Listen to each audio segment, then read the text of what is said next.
ఈరోజు బెట్టింగ్ వ్యవహారం పైన హైదరాబాద్ మాదాపూర్ పోలీస్ స్టేషన్లో, పంజాగుట్ట పోలీస్ స్టేషన్లో కేసులు పెట్టి ప్రముఖ సినిమా యాక్టర్కి అందరికీ నోటీస్ ఇచ్చారని చూశారు. ఇది నిజంగానే కళామ తల్లి చాలా పవిత్రమైంది. పవిత్రమైన కళామ తల్లికి సేవ చేస్తున్న వాళ్ళు నిస్వార్థంగా చేయాల్సిన పని లేదు. డబ్బులు సంపాదించుకో తప్పేం లేదు. గతంలో ఉన్నటువంటి అల్లూరు రామనాథన్ లాంటి వాళ్ళు కూడా నేను పనిచేశాను. అంటే కళామ తల్లి ద్వారా వచ్చేటువంటి పాపులారిటీ, దాంట్లో డబ్బులు వస్తున్నాయి మీకు. అలాంటప్పుడు ఒక చీప్ సాహిత్యం లేదా చౌకబారి ప్రకటనల ద్వారా డబ్బుల కోసం కక్కుర్తిపడి ఇట్లాంటి బెట్టింగ్ వాటిలో మీరు పాల్గొనడం అనేది చాలా విచారకరం.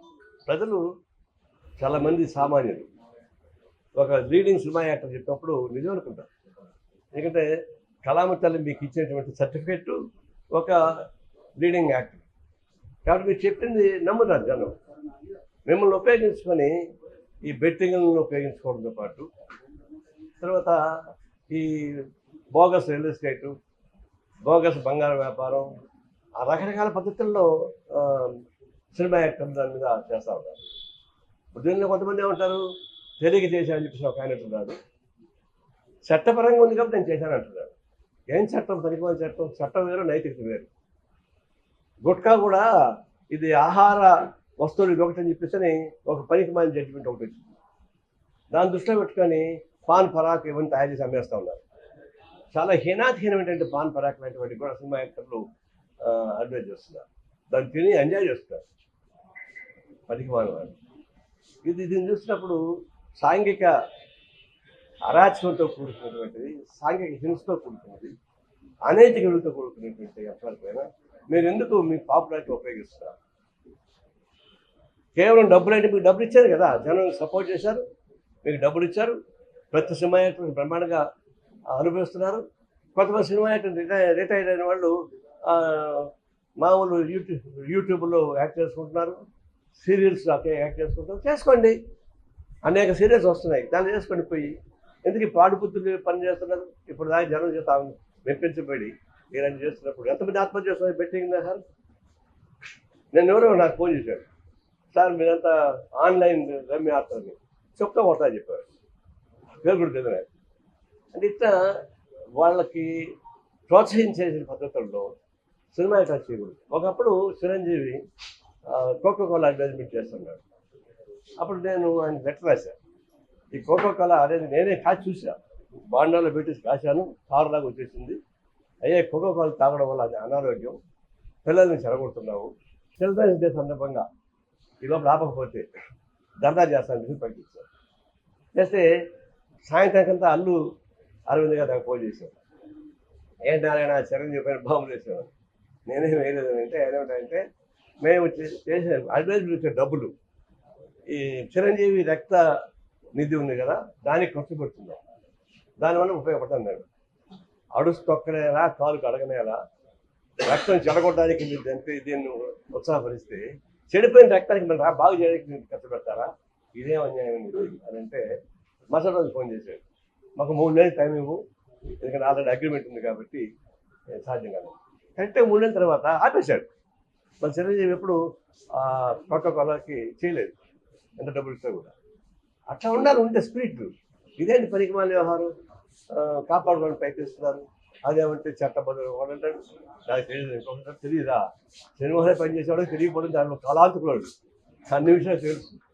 తెలియకపోవడం కాదు, కేవలం పైసా కోసం కక్కుర్తిపడి సమాజాన్ని చెడగొట్టబాకండి, యువతను చెడగొట్టబాకండి, సమాజ కాలుష్యం చేయబాకండి.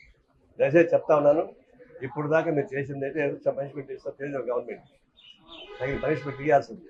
భవిష్యత్తు ఇలాంటివి ప్రత్యక్షంగానో పరోక్షంగానో పర్మిషన్ ఒప్పుకోకూడదు. ప్రభుత్వం అంటే ఆ ప్రభుత్వం అనేక లొసుగులు ఉన్నాయి. ట్రంప్ ఏమన్నాడు తెలుసా? అమెరికన్ ప్రెసిడెంట్ ట్రంప్, ఏమయ్యా నువ్వు ఇన్ని లక్షల కోట్ల వేల కోట్ల రూపాయలు మిస్యూజ్ చేసావు, డబ్బులు ఎగ్గొట్టావు, కేసు ఉన్నాయంటే ట్రంప్ అంటే చట్టాల్లో ఉన్న లోపాలను ఉపయోగించుకున్నా అన్నాడు. ట్రంప్ అంటే చట్టాలను ఉపయోగించుకుని తప్పు చేస్తే తప్పు కరెక్ట్ అవుతుంది. అది ఈ చట్టాలు అనేక లొసుగులు ఉంటాయి. నైతికత లేదా, మానవత్వం లేదా, సమాజం అగ్రభావం లేదా, కేవలం డబ్బులే కావాలన్నా, దొంగ మార్గం డబ్బులు సంపాదించాలన్నా, ఇవన్నీ కూడా కేవలం చట్టం అని ఇంక లూసుకులని నాకు తెలియదని అమ్మాయికి పోటీ పెట్టబాకండి. తక్షణం అన్ని రకాల అడ్వర్టైజ్మెంట్స్, నేను చెప్పేదంటే అన్ని రకాల అడ్వర్టైజ్మెంట్స్, దాన్ని ఆపమని చెప్పేసి నేను పోతాను. సార్ ఇప్పుడు జనాలకు వీళ్ళు ప్రచారం చేస్తేనే వాటన్నిటిని ఉపయోగించే పరిస్థితి ఉంది సార్. సోషల్ మీడియా ద్వారా కావచ్చు, లేదంటే ఇతర సెల్ ఫోన్ల ద్వారా వాళ్ళంతా వాడుతూనే ఉన్నారు కదా సార్. అది కూడా వచ్చింది. ఇప్పుడు సోషల్ మీడియా ద్వారా వచ్చేటువంటి ప్రచారం కానీ, ఫోన్ ద్వారా వస్తున్నటువంటి ప్రచారం కానీ, నేను చెప్పే కదా, నేను నాకే ఫోన్ చేశాడు సార్, తెలిసే వాడికి, సార్ బెట్టింగ్లు ఇది చేస్తారా సార్, పోయిన తర్వాత ఆన్లైన్ రమ్మీ సార్ అంటే చెప్పుదా ఒకటాన్ని మళ్ళీ ఫోన్ చేస్తాను. వస్తుంటాయి, వాటిపైన కంట్రోల్ ఉండాలి. గవర్నమెంట్కి ఎక్కడెక్కడో వాగేవాళ్ళందరినీ తీసి అరెస్ట్ చేస్తున్నారు. ఊరికి మొత్తం వాగుతారు చూడు, ఆ వాగేవాళ్ళనే కేసు పెడతారు గవర్నమెంట్ శాఖ, ఏపీ గవర్నమెంట్. చేతలతో పనిచేశారు చూడు, అనేక criminals activities, money laundering, mafia gangs, mines mafia, liquor mafia, హత్యలు, ఇవన్నిటికి మోడలే. కేవలం పోసాది వాగాడంట, ఇంకోటి ఇంకేది వాగాడంట, వాగిన దాని కేసు పెడతారు. వాగాడమని మీకు కేసు పెట్టడం కాదు, ఆచరణలో ఎవరైతే క్రైమ్ చేస్తున్నారో, ఆర్థికంగా ఇబ్బంది పెడుతున్నారో, ఏమని 2 days శాండ్ మాఫియా జరుగుతూ ఉంది, లిక్కర్ మాఫియా జరుగుతూ ఉంది, వాటిపైన మీరు యాక్షన్ తీసుకోకుండా ఎవరో అన్నారంటే అది కాదు. కానీ అయితే సోషల్ మీడియా యాక్షన్ తీసుకోవాలి. సోషల్ మీడియా అతీతం కాదు, పట్టుకోవడం పెద్ద కష్టమేం కాదు, దానిపైన కూడా చర్యలు తీసుకొని బెట్టింగ్ ని కొన్ని రాష్ట్రాల్లో అనుమతించడం, కొన్ని చోట్ల చట్టపరమైన వెసులుబాట్లు ఉండడం, దాన్ని ఆసరా చేసుకుని ఇవన్నీ చేస్తున్నారు. దేశవ్యాప్తంగా ఒక చట్టం బెట్టింగ్ నిషేధించదే.